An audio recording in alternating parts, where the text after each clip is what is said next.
The autumn rain hammered against the windshield as Elon pulled his rental car onto the gravel driveway of a modest farmhouse in rural Oregon, a place so far removed from his world of rockets and electric cars that it felt like stepping into someone else's memory. 20 years had passed since he had last seen Marianne Chen, and in those 2 decades, he had built empires, changed industries, and become one of the most recognized faces on the planet. Yet here he was, hands trembling slightly as he turned off the engine, staring at the warm light glowing from the windows of a home that time seemed to have forgotten. He hadn't planned this visit, hadn't even known he would make it until 3 days ago, when an old college friend named Patricia had called him out of the blue, her voice tight with something that sounded like urgency mixed with sorrow, telling him that Marianne had specifically asked for him, that there was something she needed to show him before it was too late, though Patricia wouldn't say what that meant or why the cryptic message carried such weight. The door opened before he could knock, and there she stood, not the vibrant engineering student he remembered, with paint-stained fingers and wild ideas about sustainable architecture, but a woman whose face carried the beautiful erosion of a life fully lived, her dark hair now streaked with silver, her eyes still holding that same fierce intelligence that had first captivated him during late-night study sessions, when the world was full of impossible dreams that somehow felt within reach. She smiled, and it was like watching the sun break through storm clouds, warm and unexpected, and somehow sad all at once. And she said his name not like he was the famous Elon Musk, but like he was still the 22-year-old kid who used to bring her terrible coffee at 3 a.m. while they debugged code and argued about whether humans would ever really colonize Mars. He followed her inside, noting the worn wooden floors, the handmade quilts draped over furniture that looked like it had been collected from estate sales and flea markets, the walls covered not with expensive art, but with children's drawings and photographs of people he didn't recognize. Families gathered around tables, kids playing in streams, moments of ordinary joy captured and preserved like precious artifacts. She offered him tea, and they sat at a kitchen table scarred with use, the kind of table that had witnessed thousands of meals and conversations and quiet moments of contemplation, and for several minutes neither of them spoke, just sipped their drinks and listened to the rain, and let the weight of 20 years settle between them like a physical presence. Finally, Marianne reached across the table and took his hand, and her touch was warm and real and grounding in a way that nothing in his carefully managed life had been for longer than he cared to admit. And she said that she had cancer, stage 4, and that the doctors had given her maybe 6 months, maybe less, and she wasn't afraid of dying, but there was something she had to tell him, something she had kept secret for 2 decades because she thought it was the right thing to do. But now, facing the end, she realized that some secrets did more harm than the truth ever could. His chest tightened, and he wanted to say something comforting or profound, wanted to offer solutions because that's what he did. He solved impossible problems. But before he could speak, she stood and gestured for him to follow her down a narrow hallway, lined with more photographs, and she stopped at a closed door and turned to face him with an expression that was equal parts love and regret and something else he couldn't quite name. She opened the door to reveal a small bedroom, painted a soft green color, and sitting at a desk covered with notebooks and sketch papers was a young man, maybe 18 or 19, with headphones on and a look of intense concentration as his pencil moved across the page, creating what appeared to be detailed technical drawings of some kind of mechanical system. The young man must have sensed their presence because he looked up, pulling off his headphones. And when Elon saw his face fully for the first time, it was like looking into a mirror that showed him as he had been decades ago. The same intense eyes, the same slightly crooked smile, the same way of tilting his head when curious or uncertain. And he knew without being told, knew it in his bones and his blood and every cell of his body, that this was his son. Marianne's voice was soft but steady as she introduced them, saying this was Nathan. And Nathan. This was someone very important she wanted him to meet, and the young man stood awkwardly, clearly confused by his mother's emotional state and the sudden appearance of a stranger in their home, extending his hand for a shake with a politeness that suggested good upbringing and a gentle nature. Elon took the offered hand, feeling like the ground had shifted beneath him, like everything he thought he knew about his past and his choices and his life had suddenly been rewritten. And he managed to say something normal, something about being pleased to meet him, while his mind raced with questions and emotions he didn't have names for. Marianne asked Nathan if he could give them a few minutes alone, and the young man nodded, grabbing his jacket and saying he would go check on the chickens. They probably needed to be led into the covered area before the rain got worse, and his casual mention of farm chores struck Elon as impossibly strange. The idea that his son, had grown up feeding chickens and living a life so completely removed from anything Elon could have imagined. When Nathan had gone, Marianne led Elon back to the kitchen, and she told him the whole story, how she had discovered she was pregnant just weeks after their relationship had ended, after he had left for California to chase his startup dreams, and she had stayed to finish her degree, and she had tried to tell him, had called and emailed. But he was already deep in the chaos of his first company, already transforming into someone whose time was measured in millions of dollars and world-changing ideas. And her messages had gone unanswered, lost in the flood of information that came with his rapidly expanding life. She said she had driven to California once, heavily pregnant, determined to tell him face to face.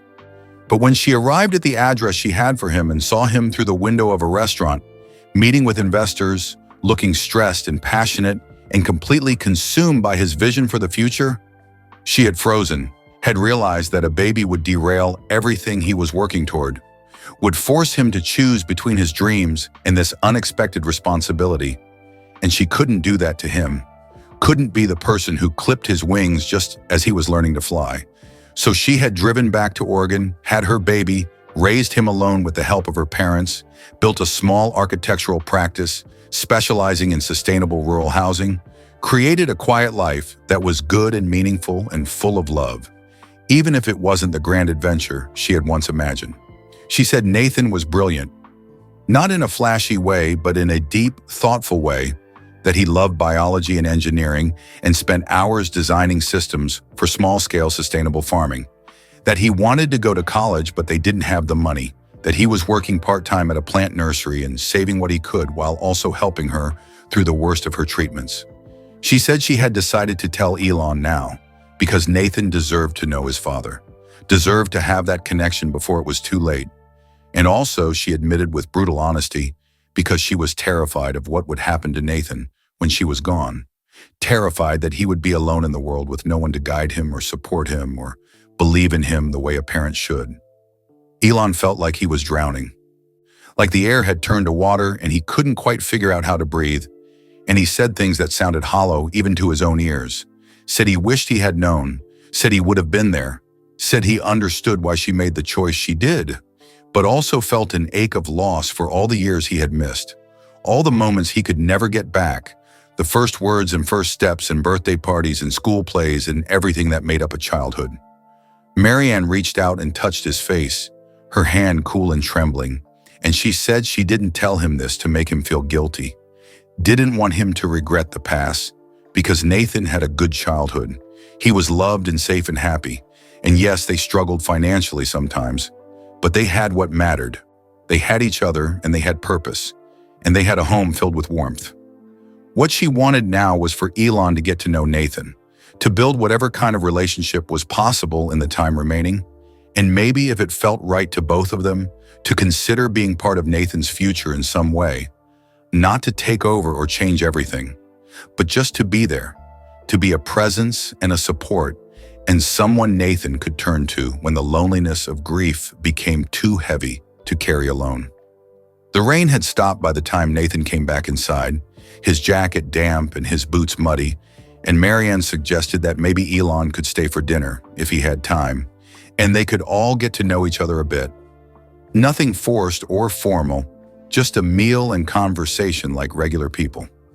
Elon canceled his evening meetings with a brief text, ignoring the immediate flood of responses, questioning his sudden unavailability, and he helped set the table while Nathan and Marianne worked together in the kitchen with the easy rhythm of people who had cooked side by side for years, passing ingredients without asking, adjusting seasoning without measuring, creating something simple and nourishing from basic components.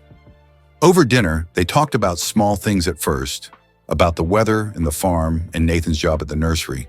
And gradually the conversation deepened, Nathan asking Elon about his work with a genuine curiosity that wasn't about the money or the fame, but about the actual engineering challenges. About how you make a reusable rocket and what it means to try to make life multiplanetary, and whether electric vehicles could really replace gas-powered ones in rural areas where charging infrastructure was still sparse. Elon found himself answering honestly, not with the polished responses he gave in interviews, but with the raw enthusiasm of someone talking to another person who genuinely cared about the technical details. And he was struck by how much Nathan thought like him, how the young man would interrupt with questions that cut straight to the heart of a problem or suggest alternative approaches that showed real insight. After dinner, Nathan shyly asked if Elon would want to see some of his designs, and they went back to that small green bedroom.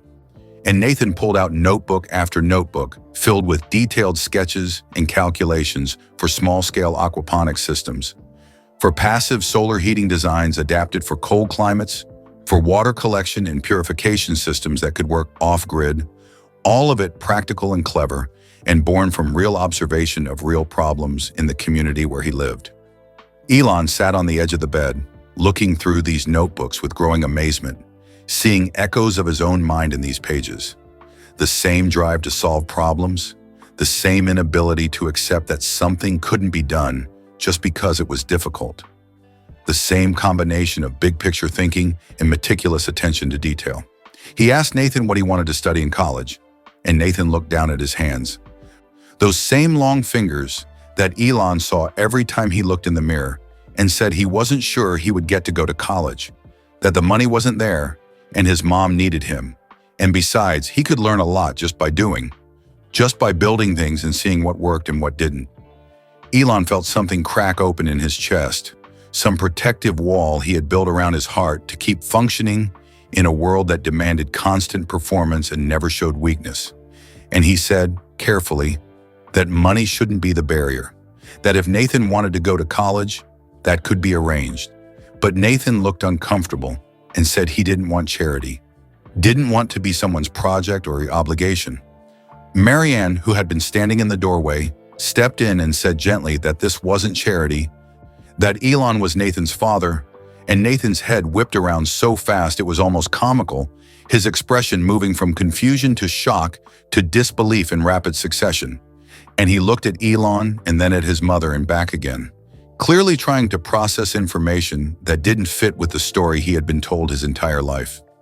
Marianne had always told Nathan that his father was someone she dated briefly in college, someone who didn't know about the pregnancy and whose life had taken him far away. And Nathan had accepted this because what choice did a child have but to accept the explanations given by the adults they trusted? And he had never pushed for details because he could see that the topic caused his mother pain. Now, sitting in this small bedroom with notebooks scattered around them and the truth hanging in the air like morning fog, Nathan looked at Elon with a mixture of awe and anger and confusion. And he asked why. Just why? Why didn't anyone tell him? Why did he have to live his whole life not knowing where he came from or who he was connected to? Elon opened his mouth to explain, to defend, to make it better somehow. But Nathan held up a hand and said he needed a minute. He needed to think. And he walked out of the room, and they heard the front door open and close, heard his footsteps crunching on the gravel driveway. Marianne started to follow, but Elon said, let him go, give him space. This was a lot to process. And they sat together on the living room couch, not touching, just existing in the strange suspended moment when everything has changed, but nothing has moved yet, when the future is still forming and could go in any direction. She apologized for telling Nathan like that, said she had meant to prepare him first, but then Elon had connected so naturally with Nathan over the designs, and it seemed dishonest to let the moment continue without the truth. And Elon said no, it was fine, it was right. Secrets had already caused enough damage. They talked about logistics then, about practicalities, about what Nathan might need for college, and what kind of relationship made sense, and how to navigate this new reality without overwhelming anyone or forcing connections that needed time to develop naturally. And through it all, Elon felt like he was operating on two levels. The practical problem-solving level that had served him well his entire adult life, and somewhere deeper, a level of pure emotion that he usually kept locked away because it didn't help him launch rockets or run companies or change the world. Nathan was gone for over an hour, and when he came back, his eyes were red and his hair was wet from fresh rain. And he sat down in the armchair across from them and said in a voice that was trying very hard to be steady that he didn't know what to do with this information, didn't know how to feel about suddenly having a father who was famous and rich and powerful when he had spent 19 years being just fine without one. He said it felt unfair, like life had played a trick on him, because if he had known earlier, maybe things could have been different. Maybe his mom wouldn't have had to work so hard. Maybe they could have had more help. Maybe a lot of things. But now she was dying, and it was too late for most of what could have been. His voice broke on the last words, and Marianne moved to comfort him, but he shook his head and wiped his eyes roughly and said he was okay. He just needed to say it, needed to get the anger and confusion out so they could figure out what came next. Elon said, and his voice was rougher than he intended, that Nathan was right to be angry, that he had every right to feel cheated and confused, and that there was no making up for lost time. No fixing what couldn't be fixed. But maybe if Nathan was willing, they could try to build something going forward. Not a replacement for the past, but something new. Something that honored both the life Nathan had lived and the connection they shared, whether they had known about it or not. Nathan looked at him for a long moment, really looked at him, and asked what that would even mean. What kind of relationship did you build with a father you just met when you were already an adult, already formed, already knew who you were without him? Elon said honestly that he didn't know, that he had never done this before, that he was good at engineering and business, but terrible at personal relationships. His multiple divorces were public record, but he wanted to try, wanted to know Nathan, wanted to be whatever Nathan needed him to be, even if that was just someone who answered occasional emails or showed up for important moments or helped with practical things like college tuition. Nathan's expression softened slightly, and he said that sounded okay, that sounded manageable, and maybe they could start there and see what happened. And if it didn't work out, at least they tried. Marianne exhaled like she had been holding her breath for days, and she reached out and took both their hands, connecting them, and said that this was good, this was the right start, and whatever time she had left, she would spend it grateful that she had brought them together. The evening stretched long as they talked more, sharing stories now. Marianne filling in details of Nathan's childhood, Nathan asking questions about Elon's life and work with the careful politeness of someone navigating unfamiliar territory. Elon trying to find the balance between honest and overwhelming, between present and distant. When it was finally time for Elon to leave, Nathan walked him out to the rental car, and they stood in the driveway under a sky that had cleared to reveal more stars than Elon had seen in years. The kind of stars you only get far from city lights. The kind of stars that reminded you how big the universe was and how small your problems were in comparison. Except right now, Elon's problems didn't feel small at all. They felt enormous, impersonal, and impossible to solve with money or intelligence or willpower. Nathan said, almost shy, that maybe Elon could come back sometime. If he wanted, maybe they could work on one of the aquaponics designs together. Actually build it instead of just drawing it. And Elon said yes, absolutely. Name the date and he would be there. And he meant it with an intensity that surprised him. As he drove away, watching the farmhouse lights shrink in his rearview mirror, Elon felt something he hadn't felt in a very long time. A sense of having been fundamentally changed by a few hours, by a revelation, by the sudden expansion of his life to include a person who shared his DNA, but had grown up in a completely different world. Over the following weeks, he came back to Oregon more times than his assistants could understand, canceling meetings and rearranging schedules and taking red-eye flights that left him exhausted, but somehow more alive than all the productivity and achievement and constant forward motion that usually filled his days. He and Nathan built the aquaponics system in Marianne's backyard, working side by side with pipe wrenches and drill bits, and the occasional frustration when something didn't fit right. And through the work, they found an easier way of being together, a rhythm that didn't require constant conversation but allowed for comfortable silence, broken by occasional questions or observations or jokes.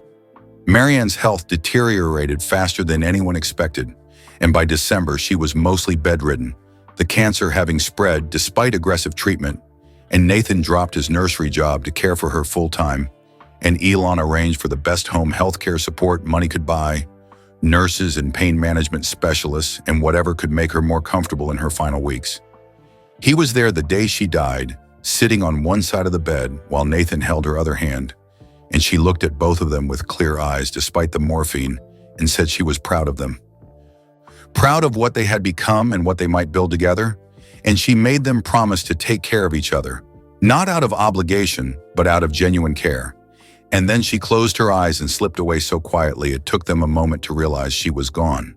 The funeral was small, held in the community center of the nearby town, and Elon was struck by how many people came, how many lives Marianne had touched with her quiet architecture practice, and her volunteer work, and her presence in this small community. And he realized that fame and wealth and changing the world on a massive scale were one kind of legacy. But this deep impact on individual lives in a specific place was another kind of legacy entirely. And maybe neither was better than the other. Maybe they were just different ways of mattering. After the funeral, Nathan stayed at the farmhouse going through his mother's things, deciding what to keep and what to donate, and what to do with a property he couldn't afford to maintain on his own.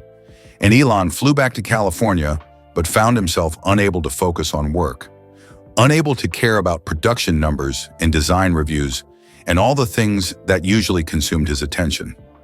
He called Nathan daily just to check in, just to maintain the connection. And gradually they talked about the future, about what Nathan wanted to do now, and Nathan admitted that he still wanted to go to college, wanted to study environmental engineering and sustainable design, wanted to take the ideas he and his mom had developed and scale them up, figure out how to make them work not just for one farm, but for communities, for regions, for the world. Elon said he could help with that, could open doors and provide resources and make introductions. But Nathan had to promise to stay true to his own vision, to not get swallowed up by Elon's world or his expectations, to remember that his path was his own and didn't need to mirror anyone else's. And Nathan said he would try, said he appreciated the support, but also needed Elon to understand that he might make different choices, might care about different things, and that had to be okay. They decided Nathan would move to California, not to live with Elon, but to be closer, to start at a university there, and build his own life while having the option of family dinners and weekend projects, and the kind of relationship that could develop naturally when geography wasn't a barrier. The farmhouse was sold to a young couple who wanted to continue the sustainable farming work Marianne had started, and Nathan donated most of the furniture, but kept the desk from his childhood bedroom, kept his mother's drafting tools, kept the notebooks filled with their shared designs and dreams. On Nathan's first day in California, Elon picked him up from the airport, and they drove through traffic that Nathan found overwhelming, past buildings that seemed impossibly tall, through a landscape of wealth and technology that was so far removed from rural Oregon, it might as well have been another planet. They had dinner at a quiet restaurant, nothing fancy, because Elon had learned that Nathan felt uncomfortable with excessive displays of wealth. And over simple food, they talked about classes and professors and where Nathan might want to focus his studies. And Elon found himself listening more than talking, found himself genuinely interested in this young man's opinions and ideas in a way that had nothing to do with ego or legacy, and everything to do with recognizing a kindred spirit who approached problems with the same fierce intelligence and unwillingness to accept easy answers. Months passed, and Nathan thrived at university, making friends and excelling in his courses, and spending his free time working on designs that caught the attention of his professors. And he and Elon fell into a pattern of Tuesday dinners, just the two of them. No agenda, no pressure, just time to connect and talk and build something that felt increasingly like a real relationship. Elon introduced Nathan to some of his companies, not as a publicity stunt, but as genuine opportunities to see different approaches to engineering and design. And Nathan asked questions that sometimes frustrated the employees because they were so fundamental. cutting through layers of corporate speak to expose assumptions that had never been questioned. And sometimes Elon would catch himself watching Nathan interact with his teams and feeling a strange mix of pride and regret. Proud of who Nathan was becoming and regretful for all the years they had missed, all the moments that could never be recovered. But dwelling on regret didn't change anything, couldn't bring back time or rewrite history. So instead, Elon tried to be present now, tried to show up when it mattered, tried to be the kind of father who might not be perfect, but was at least there, at least trying. One evening, almost a year after Marianne's death, Nathan showed up at Elon's house unannounced, and Elon could tell immediately that something was wrong, that Nathan was carrying some weight that needed to be shared. They sat outside by the pool, and Nathan said he had been going through the last boxes from the farmhouse, things he hadn't been ready to deal with before. And he had found letters, dozens of them. Letters Marianne had written to Elon over the years but never sent. Letters that documented Nathan's childhood and her own struggles and her reasons for keeping them apart and her occasional doubt about whether she had made the right choice. Nathan had read them all, and they had broken his heart and healed it simultaneously, shown him the depth of his mother's love and the impossible complexity of her decision. And he wanted Elon to have them, wanted him to know the full story, not just the sanitized version they had constructed in her final months, but the messy, honest, painful truth of what she had lived through. Elon took the letters with hands that shook slightly, and he said he would read them, would honor Marianne's words even if they hurt. And Nathan nodded and said there was something else, something the letters had made him realize, and he needed to say it even though it was hard. He said that for months he had been angry at his mother for not telling him about Elon, angry at Elon for not somehow knowing, angry at the universe for being unfair. But reading those letters had helped him understand that everyone was doing the best they could with impossible choices, that there were no villains in this story, just people trying to navigate love and responsibility and dreams that sometimes conflicted in ways that couldn't be resolved cleanly. He said he was grateful now, grateful for the childhood he had, even if it wasn't perfect. Grateful for the relationship he and Elon were building, even if it was starting late. Grateful for the chance to know both his parents in different ways. And he had forgiven everyone, including himself, for the anger and confusion and grief. Elon felt tears on his face, and he didn't try to hide them or wipe them away. Just let them fall while he looked at this remarkable young man who had somehow grown up to be so much better at handling emotions and complexity than Elon had ever been. And he said, "Thank you, just thank you for giving him this chance, for being patient with him, for understanding that he was learning how to be a father in real time with no preparation and lots of mistakes, but genuine effort." Nathan smiled, and it was Marianne's smile, warm and knowing and kind. And he said they were both learning, both figuring it out together. And that was okay. That was enough. They sat in silence for a while, listening to the night sounds of the California hills, so different from the Oregon rain and farm animals, but equally peaceful in their own way. And Elon thought about all the versions of his life that could have been, all the paths not taken, all the moments that had led him to this one. And he realized that he wouldn't change it even if he could, because as much as he had missed, as much as he regretted, this moment right here, sitting with his son under the stars, was real and valuable, and worth all the pain it took to reach it. The letters sat in Elon's study for a week before he could bring himself to read them. And when he finally did, late one night when insomnia had driven him from bed, he discovered that Marianne had been an extraordinary writer, capturing moments with clarity and beauty and brutal honesty.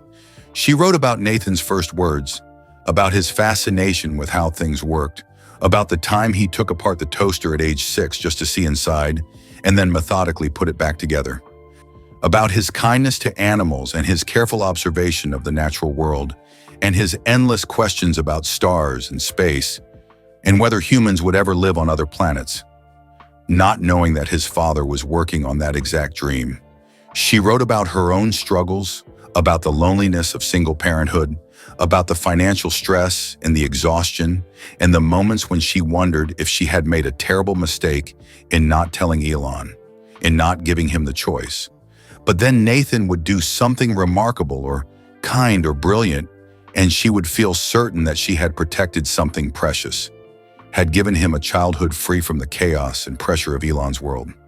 She wrote about watching Elon's companies grow, about reading articles and seeing interviews and feeling a strange mix of pride and loss.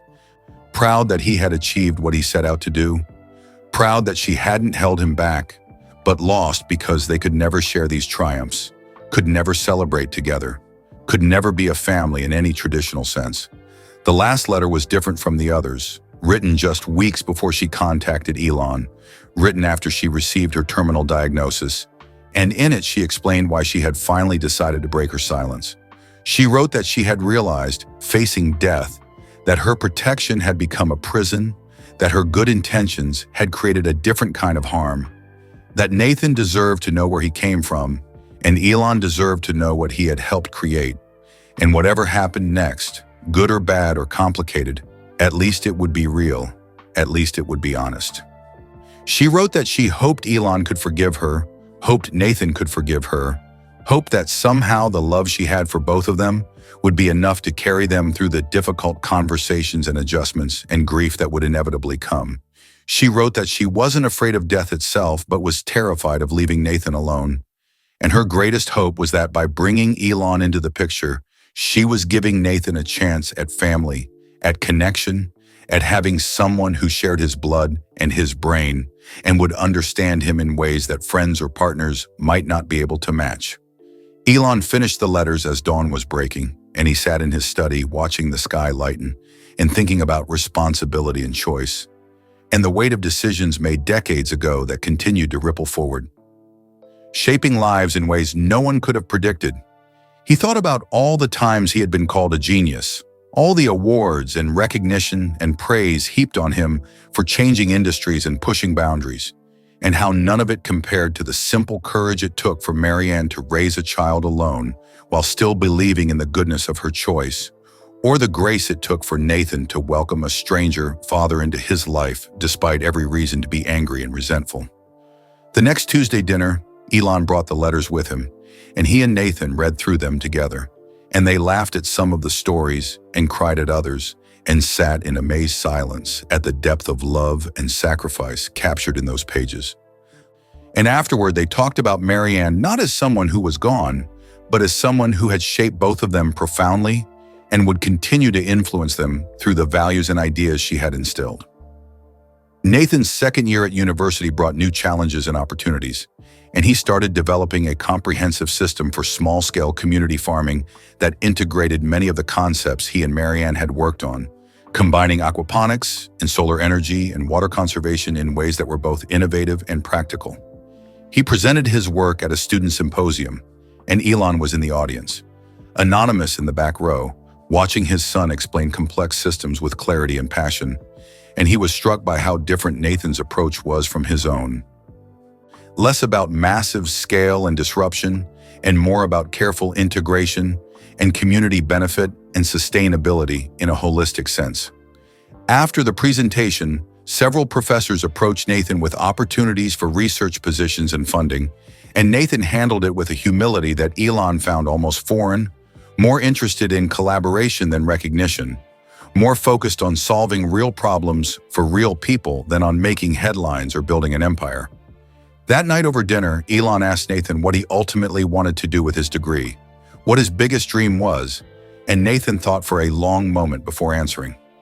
He said he wanted to help communities become more self-sufficient, wanted to design systems that would work even in the face of climate change and economic instability, wanted to honor his mother's vision of architecture and design that served people rather than the other way around. And he knew that probably didn't sound as exciting or world-changing as rockets and electric cars, but it felt right to him, felt like his path. Elon was quiet, and Nathan must have mistaken the silence for disappointment because he started to explain further, started to justify his choices. But Elon held up a hand and said, "No, stop. That wasn't disappointment. That was respect. That was recognition that Nathan had found his own purpose, and that was exactly what he should be doing.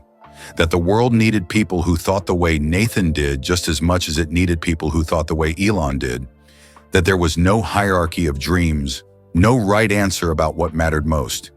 They talked about collaboration then, about how Nathan's work on small-scale sustainable systems could actually complement some of the technology Elon's companies were developing, about how solutions didn't have to be either massive or small, but could exist at multiple scales simultaneously, and they sketched ideas on napkins the way Elon used to do with his early teams, the way Marianne used to do with architectural plans, the way humans have always worked through complex problems by making marks on whatever surface was available and letting ideas flow freely without judgment. It felt in that moment like they had finally figured out how to be father and son in a way that honored both of them, that didn't require Nathan to become a mini Elon or Elon to pretend to be someone he wasn't, but allowed them to exist as two distinct individuals who happened to share genetics and increasingly shared respect and affection.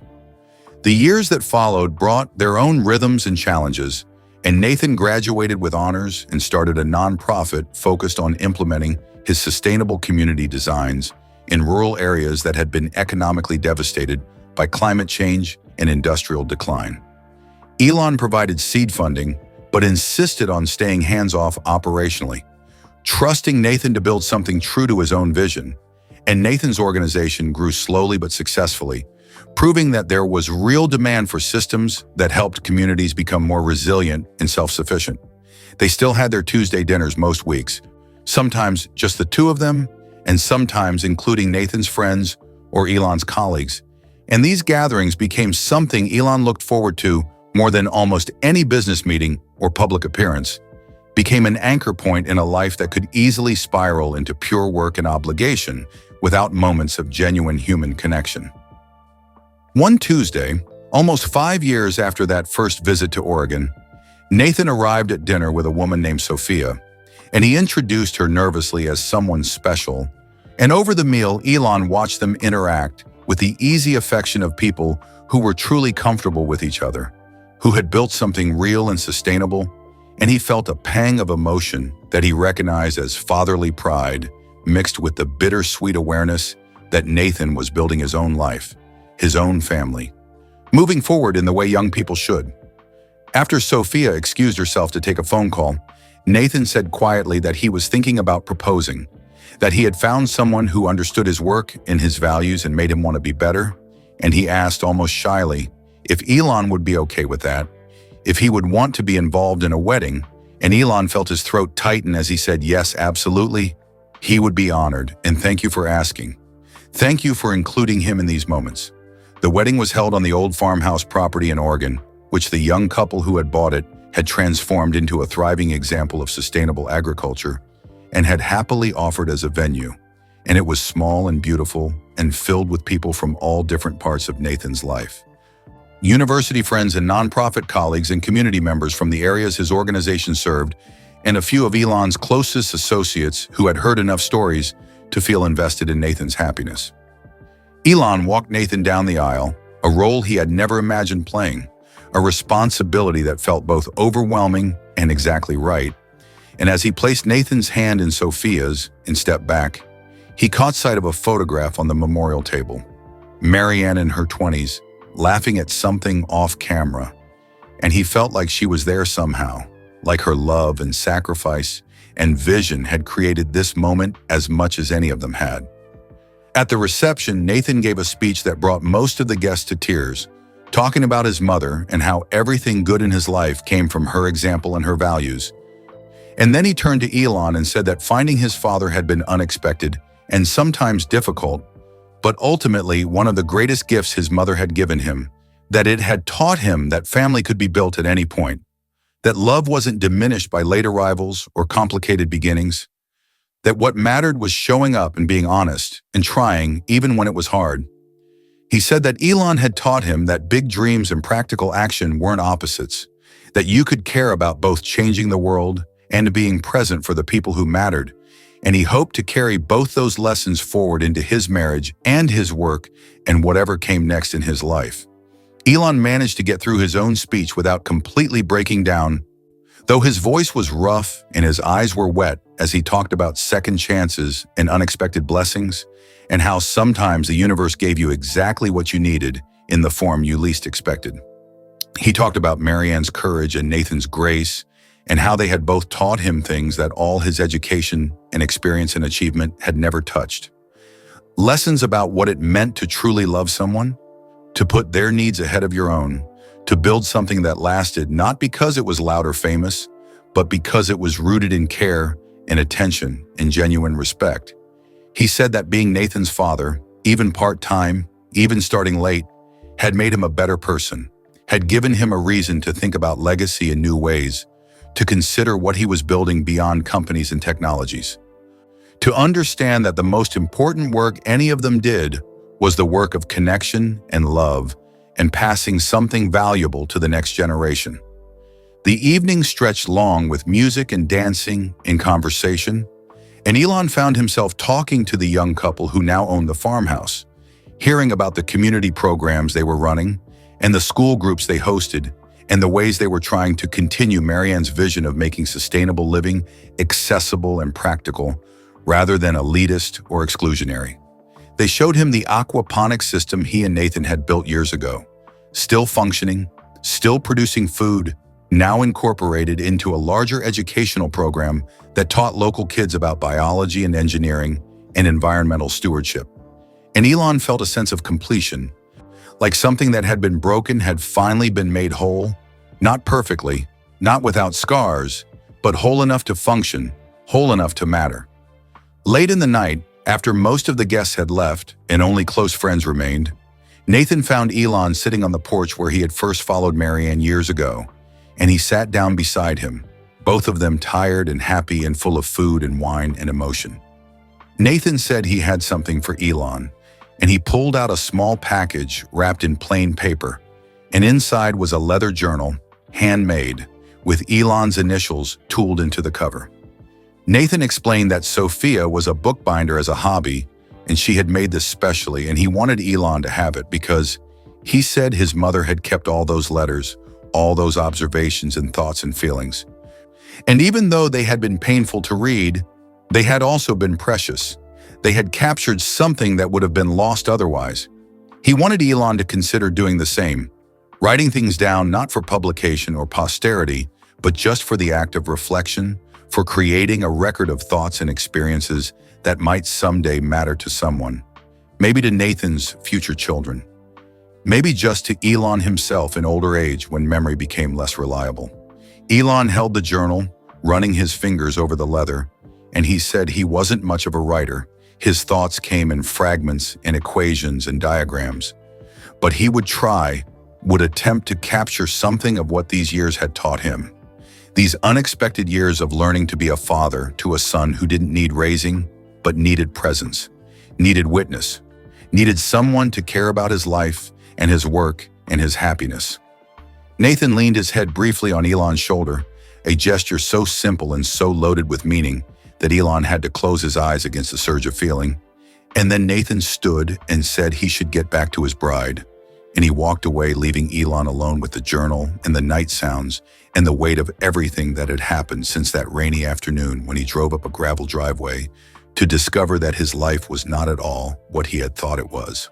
The years continued to pass, and Elon did write in the journal, not consistently but regularly enough, capturing thoughts about his work and his other children and his various triumphs and failures, but mostly about Nathan, about watching him build his organization and his marriage and eventually welcome his own children, Elon's grandchildren, babies who carry genes from him and from Marianne, and from this whole complicated web of human connection that defied any simple narrative.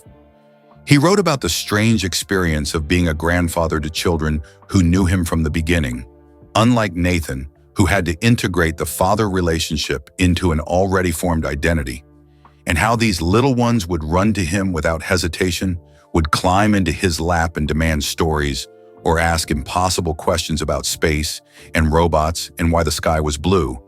And he would answer as best he could, grateful for their uncomplicated acceptance, grateful for the chance to be present from the start. Nathan's nonprofit grew beyond anyone's expectations, attracting talented people and serious funding, and eventually influencing policy at state and federal levels, proving that sustainable community development wasn't just a nice idea, but a practical necessity in a world facing increasing environmental and economic pressures.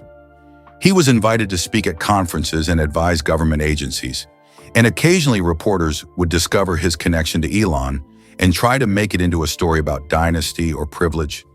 But Nathan handled these moments with a directness that shut down speculation, explaining that yes, his father was Elon Musk, yes, they had a relationship, no, that wasn't the most interesting thing about him, and could they please focus on the actual work instead of the personal drama?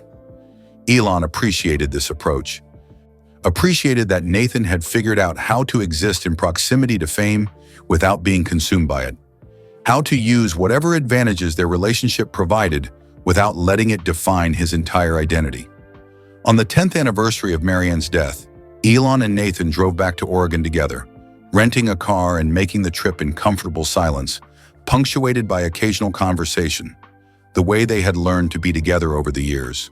They visited her grave, simple and marked with a stone that listed her name and dates and the phrase "she built with love," which Nathan had chosen because it captured both her professional work and her approach to life. They stood there for a long time, not praying exactly. Neither of them was particularly religious, but communing somehow, acknowledging the presence that had shaped both of them and brought them together and continued to influence them through memory and example and the values she had instilled. Elon pulled out the journal Nathan had given him, now nearly full, and he read aloud one of his entries, something he had written after Nathan's first child was born, about the strange mathematics of love, how it didn't divide when shared but multiplied, how every new person added to a family expanded rather than depleted the available affection, how he had worried for years that he didn't have enough emotional capacity for all his children and all his responsibilities, but had learned slowly that capacity grew with use, that the more you loved, the more you could love. Nathan listened with his head bowed, and when Elon finished, he said that his mother would have liked that, would have appreciated the attempt to put difficult feelings into words, and she would have been proud of both of them for figuring out how to make this work, how to build a relationship from unexpected materials in unpromising circumstances. They spent the rest of the day driving through the countryside, visiting places that had been important to Nathan's childhood, the school he attended, the creek where he used to catch frogs, the library where he had spent countless hours reading about everything from marine biology to space exploration. And Elon saw through these places the outline of a life he had missed, a whole childhood and adolescence that had happened without him. And he felt the loss of it, but also the privilege of getting to see it now, even retrospectively, even through Nathan's narration and memory. That evening they had dinner at the same farmhouse, now preparing to be sold again as the young couple moved on to a larger property where they could expand their programs. And they talked about cycles and change and how nothing stayed the same, but some things persisted anyway, values and ideas and ways of being in the world that got passed down and adapted and carried forward by new people in new contexts. Nathan said he had been thinking about his mother's letters, about how they had given him insight into her inner life that he never had while she was alive. And he wanted to do something similar for his own children, wanted to leave them some record of his thoughts and experiences and the lessons he had learned, but he wasn't sure how to start. Elon pulled out his journal and slid it across the table, saying, "Start here, read this, see what resonates and what doesn't, and then find your own way of capturing what matters," because there was no right way to do it, no perfect method, just the attempt itself, the effort to be honest and thoughtful and present even on paper when you couldn't be present in person. Nathan took the journal carefully, like it was something precious and fragile, and he said he would read it and then give it back. But Elon shook his head and said no. Keep it, it was written for Nathan anyway. Everything in it was about or for or because of Nathan, and maybe someday Nathan's children would want to read it, want to understand their grandfather not through news articles or Wikipedia entries, but through his own words, his own struggles, his own attempts to make sense of a life that had taken unexpected turns. They sat in silence for a while, both aware that they were creating a moment that would itself become a memory, that years from now they would look back on this evening and recognize it as significant, as one of those hinges on which relationships turn and deepen. And then Nathan said quietly that he wished his mother could see them now, could know that her gamble had paid off, that bringing them together had been the right choice. And Elon said maybe she did know somehow. Maybe consciousness persisted in ways they didn't understand. Or maybe it was enough that they knew, that they were living proof that love could bridge gaps and heal wounds and create something valuable even from painful beginnings.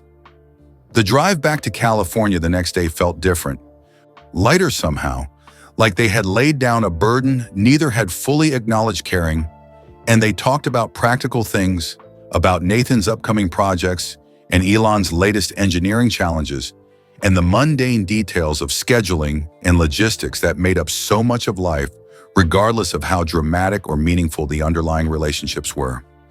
When Elon dropped Nathan off at his house, Sophia came out with the youngest grandchild on her hip, and the child reached for Elon with complete trust, and he took the small warm weight and felt something settle in his chest, something that had been restless and uncertain, finally finding its proper place. Nathan stood with his arm around his wife, watching Elon make funny faces at their baby, and he caught Elon's eye and smiled. And in that smile was everything they had built together, all the difficult conversations and gradual trust and shared meals, and moments of understanding that had accumulated over years into something solid and real and utterly irreplaceable. That night, alone in his own house with the journal now gone, but its words still echoing in his mind, Elon thought about all the versions of his life that might have been, all the different choices and paths and outcomes. And he realized that for all his planning and ambition and drive to control outcomes, the best things had come from surprise, from the unexpected, from moments when life had insisted on its own direction despite his preferences. Finding Nathan, knowing Nathan, being Nathan's father had not been part of any plan, had not advanced any goal, had not fit into any strategic framework. And yet it had given him something that all his achievements combined could not match, had taught him that success could be measured in Tuesday dinners and grandchildren's laughter, and the quiet satisfaction of being present for someone else's life, not as a solution or a savior, but just as a person who cared. He started a new journal that night, with hands that were older now, less steady, marked with the passage of time and the evidence of a life fully lived. And he wrote about beginnings, about how they could come at any age, about how it was never too late to become something new, to learn something difficult, to open yourself to experiences you had never imagined wanting. He wrote about Marianne, whom he had known only briefly, but who had shaped his life more profoundly than most people he had known for decades, who had made an impossible choice and lived with its consequences and ultimately given him the gift of knowing that he had contributed something good to the world, not through technology or innovation, but through the simple biological act of helping create a person who was kind and brilliant and committed to making things better. He wrote about Nathan, about the privilege of watching him become himself, about the joy of recognizing familiar patterns in an entirely unique person, about the deep satisfaction of building a relationship that was chosen and maintained and valued by both parties, not out of obligation, but out of genuine affection and respect. And he wrote about himself, with more honesty than he usually allowed, about his failures and regrets and the ways he had prioritized wrong things for too many years, but also about his capacity for change, his willingness to try, his gratitude for second chances and unexpected gifts, and the strange way life sometimes gave you exactly what you needed, disguised as something else entirely. He wrote until his hand cramped and his eyes blurred with tiredness, and then he closed the journal and went to bed feeling, for perhaps the first time in his complicated life, that he had finally understood what Marianne had known from the beginning, that the work of love was harder and more important than any other work, that showing up mattered more than brilliance, that being present was the only achievement that would ultimately count when everything else had faded into history. The revelation that had shocked everyone, the thing that Elon found when he visited Marianne after 20 years, was not scandal or drama or anything that would make headlines or change the world in obvious ways, but rather the quiet, extraordinary fact of Nathan's existence, the discovery that he had a son he had never known, a whole person who had grown up carrying half his DNA and developing into someone remarkable and kind and utterly his own. The shock was not in learning about Nathan, but in discovering how much he had missed, how much he had lost by not knowing, how much richer and more meaningful his life became the moment he understood that family was not just the relationships you planned and maintained, but also the ones that found you unexpectedly and asked you to become more than you thought you could be. The shock was in realizing that all his achievements, all the companies and innovations and world-changing projects, paled in comparison to the simple, profound experience of being someone's father, of mattering to another person not for what you had done or built or accomplished, but for who you were and how you showed up, and whether you tried to do right by them even when it was difficult. And so the story that had begun with rain and revelation in a farmhouse in Oregon became a story about building across distance and time and misunderstanding, about creating family from fragments and unexpected beginnings, about learning that love was not a limited resource but an expanding capacity, that you could hold space for new people and new relationships without diminishing what came before, that every connection made you more capable of connection, every act of care made you more able to care. It became a story about legacy measured not in headlines but in Tuesday dinners, not in company valuations but in grandchildren's laughter, not in changing industries, but in changing yourself enough to make room for one more person who needed you and whom you discovered you needed just as much. The shock was in the ordinariness of it all, in discovering that the most extraordinary thing that had ever happened to him was something billions of people experienced, the basic human drama of being connected to others through blood and choice, and the daily decision to keep showing up even when it would be easier to walk away.